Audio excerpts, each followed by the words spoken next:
of the modern day diseases or symptoms that we have a hard time finding lab tests or radiological tests, for fatigue, long COVID, brain fog, a lot of the problems that really plague people and keep them out of work, and that becomes visible in the heart rate variability. The immune system and our body listens to the breath. So if we are breathing fast, it's a sign for our whole system that it is stressful out there. So we can kind of hack our system by slowing down our breath to give our whole body and mind the impression that it's calm out there. We can relax. We can put the recovery processes in our body into action. And if you have a busy job, if you have a busy family life, it may not be a good idea to push your exercise too hard. I see a lot of people do that, so they are already exhausted and then think that, okay, let me just do some really hard running here and high intensity training, and it's just it's too much for your system.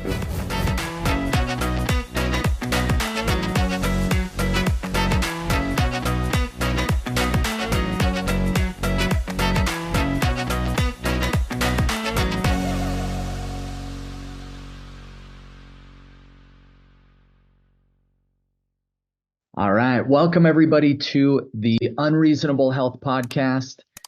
And this is your host today, Cade Archibald, and really excited to bring to you a new guest on the show. I have with me really intriguing, interesting gentleman, Dr. Torkil Færø.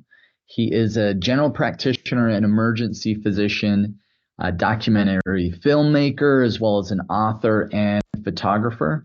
In 1996, he was one of the first Norwegian medics to work for Doctors Without Borders when he worked in a war-torn Angola.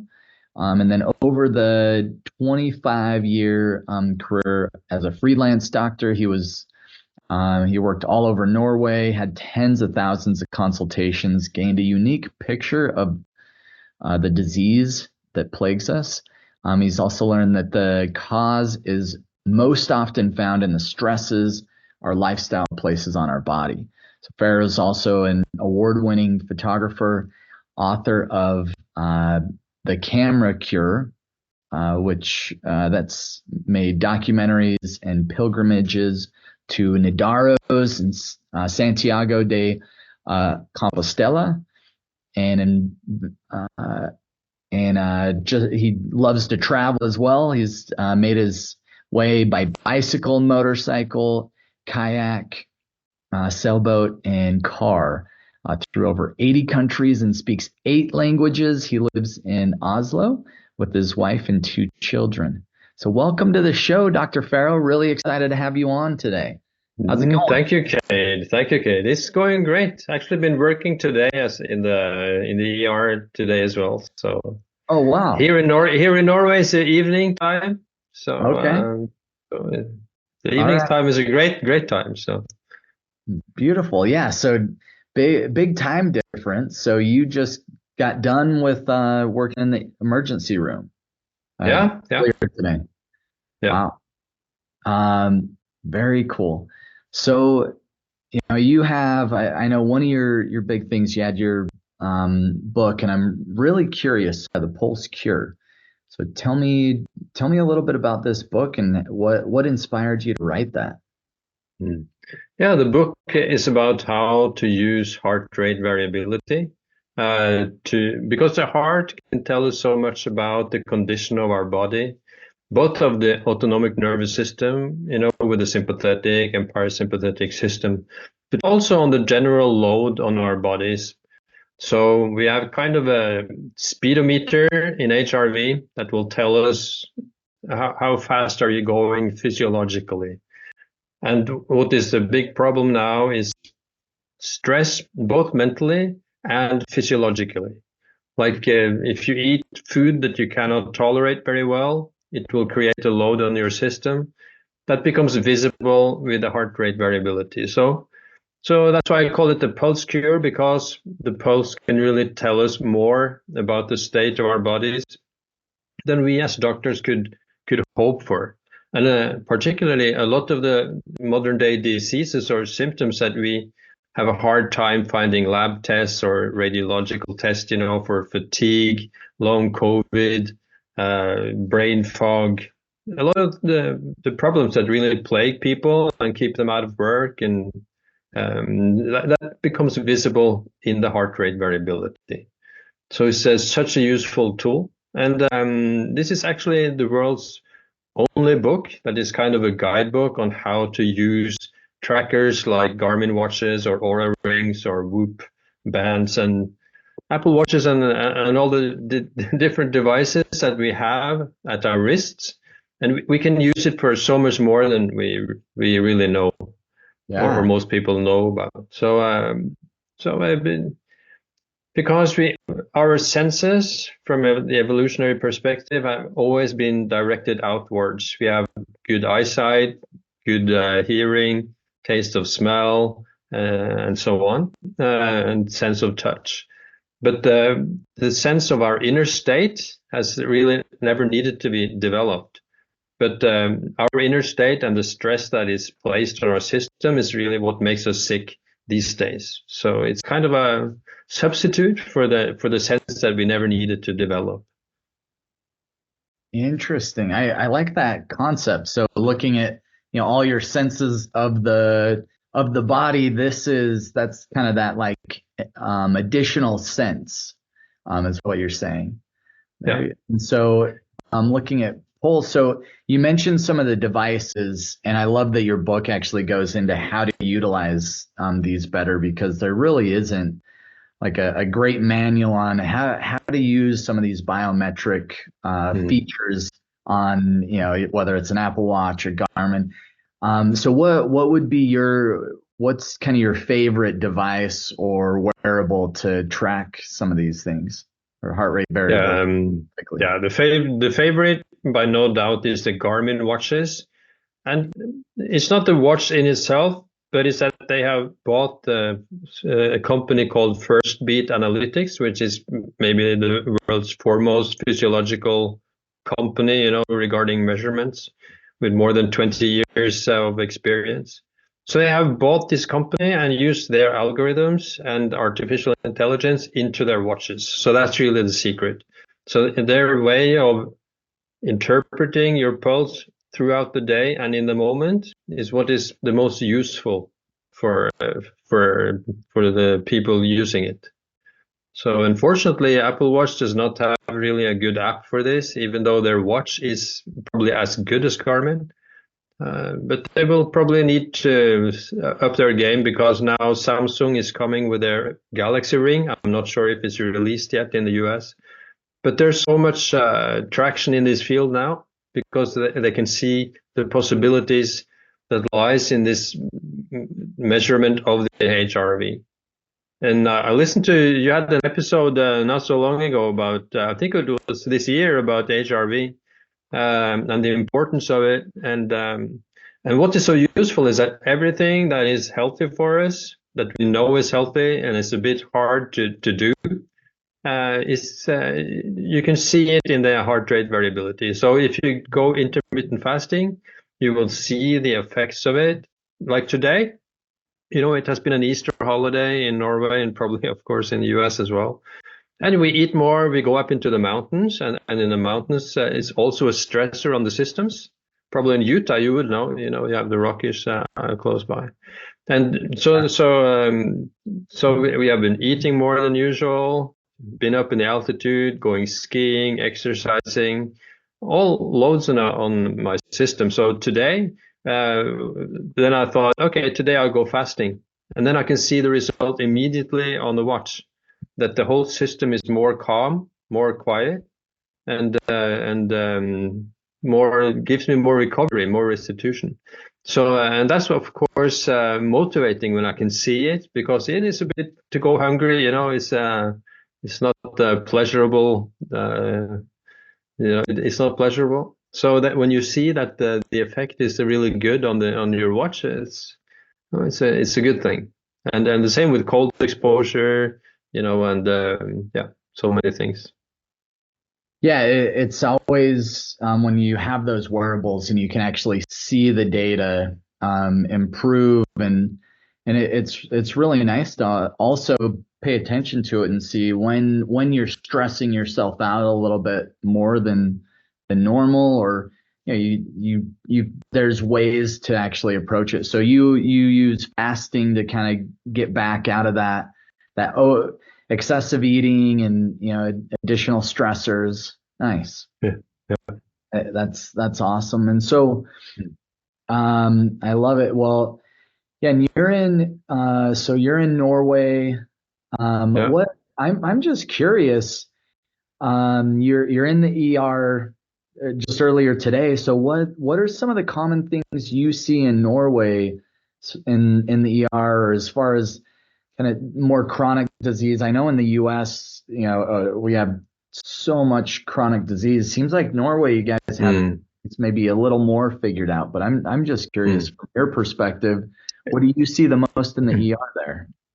It's probably the same thing, it will be exacerbations of chronic diseases. It will be pneumonias. It will be injuries. It will be wounds. It will be dead people. I had one guy today. I'd been dead for like 3 days or so. And then part of my job is to go and then have to go out because it was unexpected death. So I have to go out and have a look at him. Does it look suspicious? I have to call the police and so on and see, okay, this guy, we don't know the reason why he's dead. It doesn't look like there's been a crime, but you never know. So such things is what I do. But I see that most of it, like 80% of the people who come there wouldn't necessarily need to be sick in this way.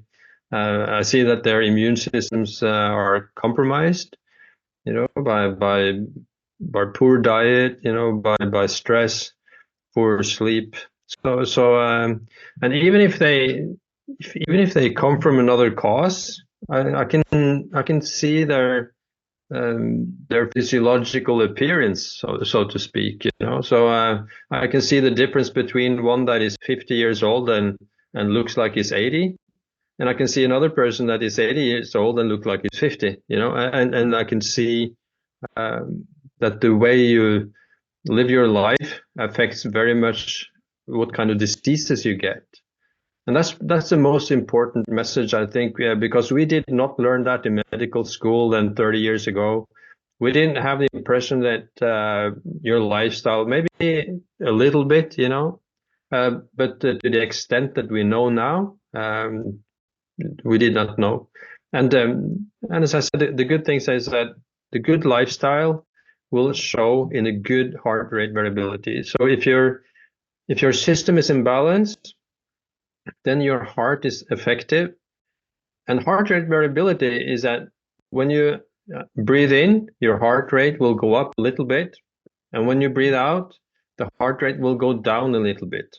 That is the symptom of a healthy balance in your system. And if you have a stressed system, both if it's mental stress or physiological stress, the heartbeat will beat at a very steady beat. And that is a sign that you are in the sympathetic mode or in the stress mode. And we are built to be in that stress mode. We are the ancestors of people who are very good at stressing and mobilizing their forces to fight and flee and so on. But we were made to be most of the time during the day and night in the parasympathetic mode. And we are not that anymore. So that creates a load on our system that we are not really built for, and that will compromise our immune system and our general health. Yeah.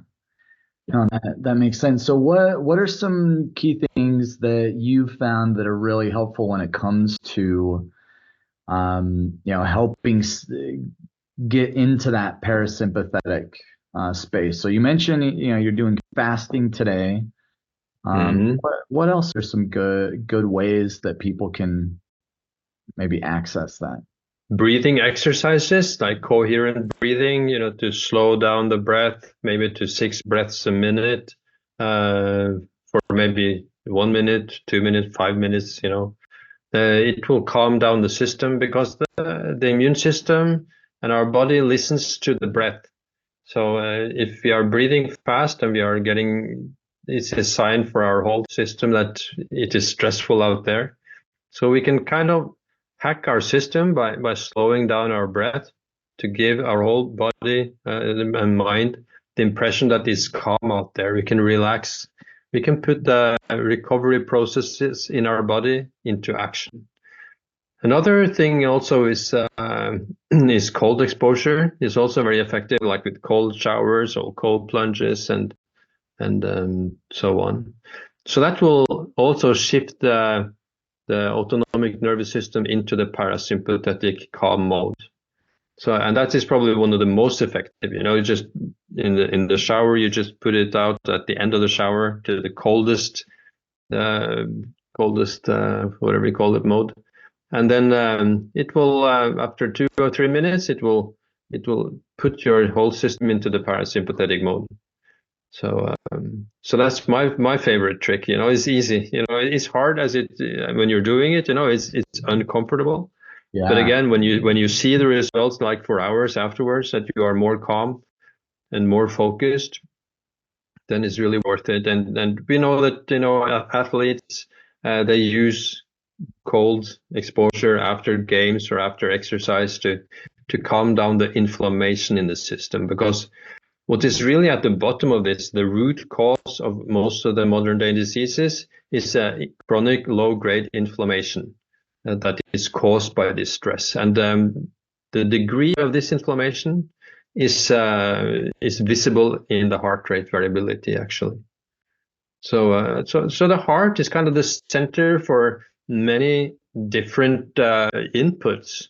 So the problem is that you can find out that your system is stressed. Then you actually have to do the job of finding out what is the stressor here. Is it the food? Is it the work? Is it the relationships in my life? It can be many different causes, and then you just have to do some detective work and find out what is the problem. And that is what the Pulse Cure is. The book is a kind of an investigation into your own physiology. That is very hard to do if you don't have the information. And I had to do this process all by myself, because I started using the different devices 5 years ago. And of course, there was no guidebook. This is the first one. And I had to do all this detective work and find out what stresses my systems. So that has been an interesting journey. And this is also why it's so popular. In Norway, it has been on the bestseller list now for 65 weeks, like 1 year and 4 months, which is like thank you, which is like unheard of. It's the first book to do that, and that is because this is also funny. This is interesting. People like it's like gamification of yourself, so that and it's your life and health is at stake. Not some avatar or it's yourself. So this is why it's interesting, it's entertaining, and it's also in many cases life-saving, So because to identify that your system is under too much stress, and that you are able to get the balance, it sets you up for a much better health journey in the future. So. Oh, for sure. And so, if you're looking at all the different things that your book is focused on, it's the sleep improvement.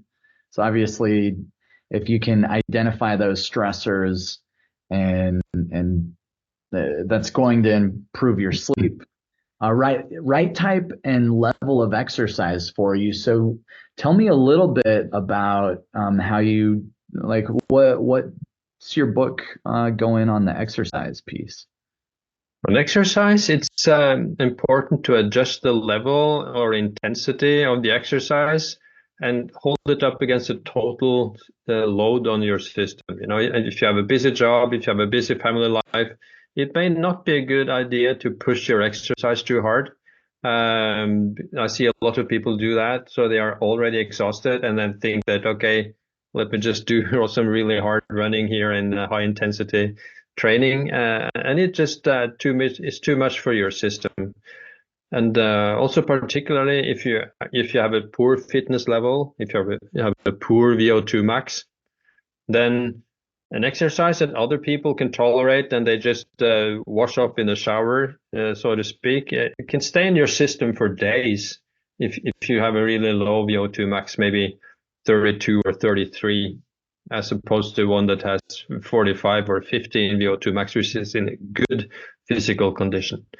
So this is also something that the Garmin watches, and also the Apple watches calculate, and then you can adjust your training according to that. And you can also adjust your training exercise according to the stress level after the exercise. So I have to, because it's so busy now because of the success of the book, I really have to exercise because I have to be fit. But I can't exercise too much, So it's kind of a very, I'm on the edge, so I cannot exercise too hard. Yeah, very delicate balance. So if I do some park runs, so I run for like 5 kilometers. That's probably 3 miles, I would guess, in the US. Yeah, 3 miles. It takes me. I'm not a fast runner, so I'll do that in half an hour. If I do that hard, it can take a day or two to recover. So I can do that maybe once a week and not every second day or so. So I have to adjust my level and intensity of training and use it very calculated to keep fit, but not to over exercise, to overreach. Yeah, and I think that's one thing that's really critical for people to know, because I think, like, even myself, I've fallen into that trap where it's like, oh, I can just work out harder. My health journey started about, I think it's been close to 15 years now, where I was about 60 pounds heavier than I am now, and like just felt really, really awful. And I was doing CrossFit workouts like crazy and trying to cut calories and just doing these really intense workouts, and was not getting very far with my results. And then that's when I reached out to Reagan and really went through a whole transformation. And even more recently, this last year, I did a carotid artery scan. We do some like a CIMT, where we'll do ultrasound of the carotid arteries, and we'll get a biological age of the arteries based on everything. And my age wasn't quite where I wanted it to be. And in the matter of 6 months, I kind of dialed back my workouts, actually did a little bit more cardio, less high intensity, more like level range 3, range 4, not so intense, and did that like once a week as opposed to like 4 or 5 days a week. And then I still continue to lift some weights, but it's crazy. I shaved off, in a matter of 6 months, I shaved off 6 years on my biological age on my carotid artery scan. And I'm going to go back, and I got like 2 months left, and I'll see where I'm at kind of the year mark. So it's interesting. Yeah, that's very interesting, because to train too hard, it also causes inflammation in your system. It's like the only reason, and you also have to see this in an evolutionary perspective, because 10,000 years ago or 50,000 years ago or so on, then the only reason to run that much or to push yourself so hard would be if there's a war. And that is a sign for your immune system to step up their intensity, because the immune system is not just lying around waiting for something to happen. It kind of listens to the surroundings, and particularly your actions. So when it sees that this guy is running like crazy, it must be a big chance of getting infections here from war or from wounds when you're running through the forest, and so on. So this is why too much training will cause a low-grade inflammation in your body, just as eating junk food. The result will be the same. So that a lot of people need to step down their exercise, and they will actually get more fit, because they will allow their body to recover. So you cannot just put lots of load on your body and expect it to recover. You have to give it time to recover to build itself stronger. Yeah, and it's almost recovery is just as or more important as the workout itself, because the workout, you're putting a lot of stress on your body, and then that time of recovery is so critical, because that's when your body actually heals and can, if you do it right, you're leveling up and your body is even better than when it was before the workout. But if you just go right back and do another workout back to back that are really intense, and you're not paying attention to that heart rate variability, you're causing some damage to your body over time. You're just wearing your body down, and actually heart rate variability, as opposed to just the pulse rate, you can have the same pulse rate and you have a worse heart rate variability. So an athlete, that has trained way too much, can have, maybe the heart rate will go from like 40 to 45 to show a little bit of the sign of the stress, but the heart rate variability can be a lot worse. It can be much more effect on the heart rate variability. So it's you can say that looking at your heart rate variability is like looking at your heart rate through a magnifying glass. You can see it so much more clearly. And these watches, the rings and so on, they can guide you so much more. And also a very important thing with the girls with a fertile age, when the week before menstruation, that's a really heavy physiological load on their systems. So you cannot expect to do as hard workouts the week before menstruation as you can in the other 3 weeks. So that is a very important message, because I'm not sure that every girl knows this. So then the week before menstruation would be a time maybe for more stretching, for easier workouts and so on. And then that will also be a way to improve your balance and to become more fit, actually, because it's like when I see the curves in heart rate variability, and because we have 4,000 members in the pulsecure.com, in the Norwegian pulsecure.com, I get to see so many curves, so many questions. And when I see the curves from this week before menstruation, it looks like COVID. It's as a tough load on the system as a COVID infection. It looks exactly the same, the dip in heart rate variability.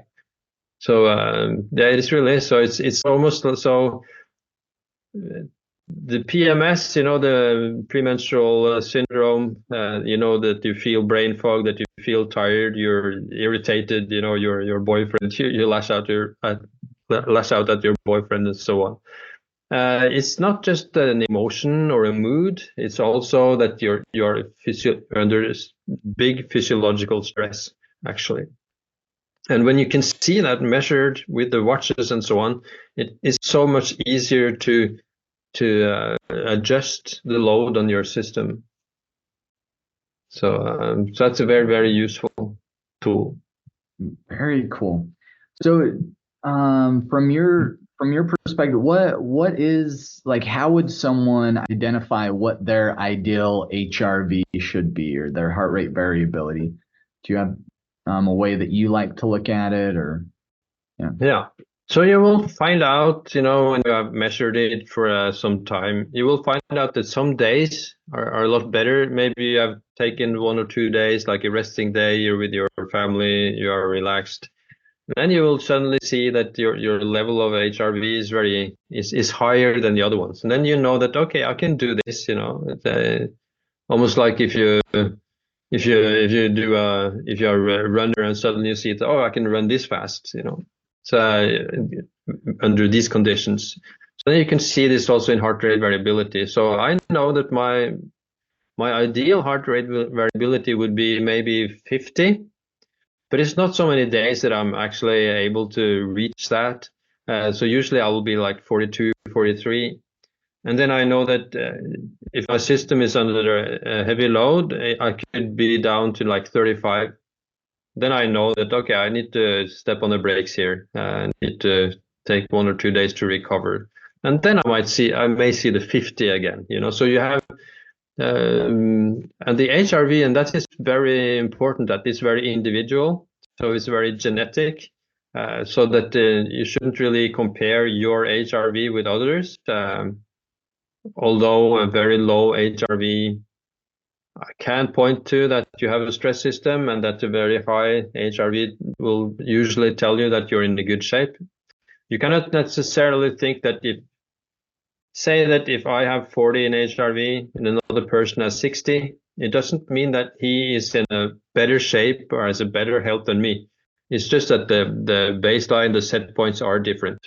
Yeah. So it's interesting. So yeah, it's super unique to everyone. And so measuring it is kind of the first step to really be able to see, okay, where should I be? And I love the way you're utilizing it. And this is how we can all use it for those listeners out there is when your like you want to get your HRV up, that's typically indicating, it's a healthy individual.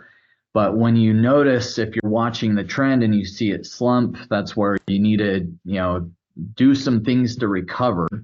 If you see it getting up there, that's where like, hey, I can push myself. I can give it a little extra oomph in the gym or on a mountain bike ride. Or so you do a lot of skiing there in Norway.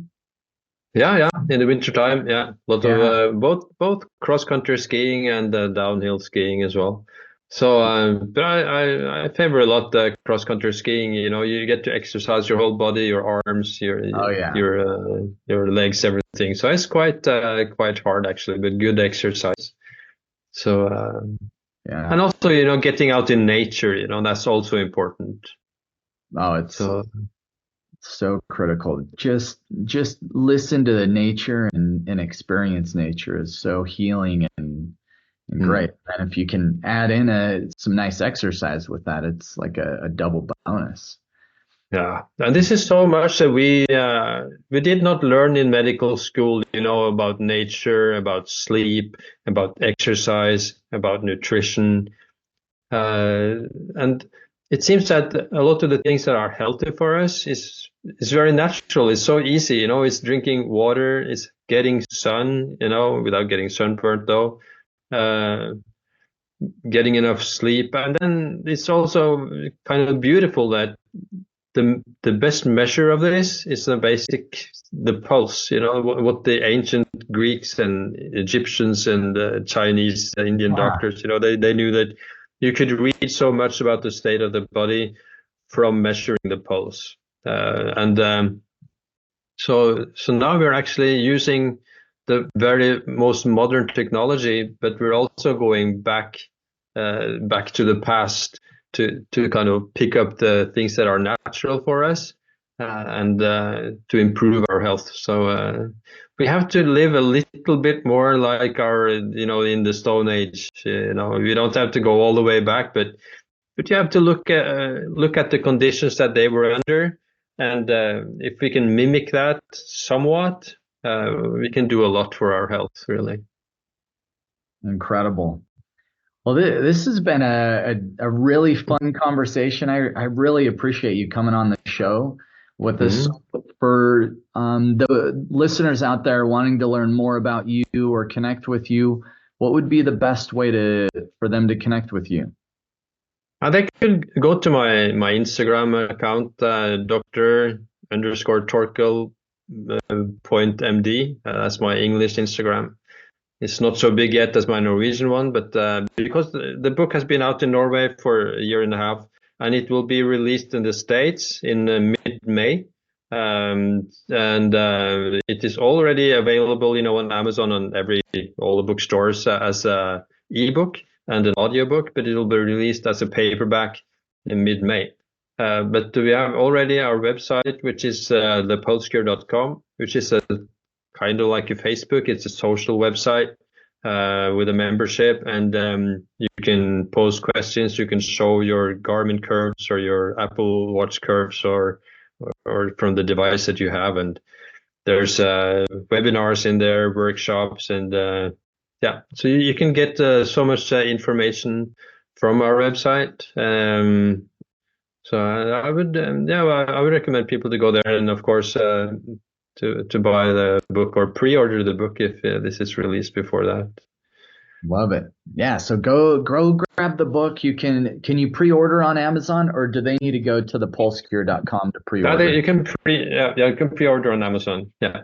So we don't sell the book from our website, but we have the pointers to where you can buy the book. But you can buy it everywhere. It's a standard publisher. So it's Right. Well, congratulations on your success there in Norway, and yeah, hopefully we'll get this information out to the U.S. and I'm excited about it. Appreciate the conversation. Thank you.